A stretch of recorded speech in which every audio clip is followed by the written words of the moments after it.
pequenina estava a descansar, dormia tranquila com sua irmãzinha, outra sementinha que estava a descansar. Mas de repente, a chuva caiu, molhou a graminha, toda a natureza regou a sementinha. Caiu a chuvinha, plim, plim, plim, plim, plim, molhou minha mão e toda a plantação.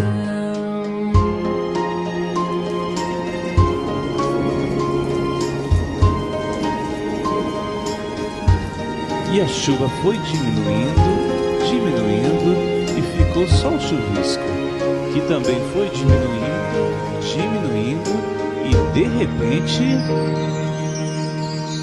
A chuva foi embora e o sol apareceu e as sementinhas começaram a brotar.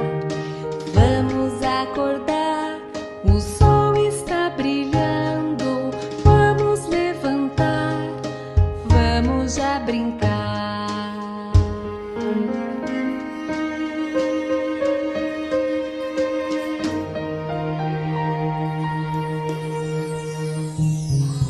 As sementinhas foram então brotando,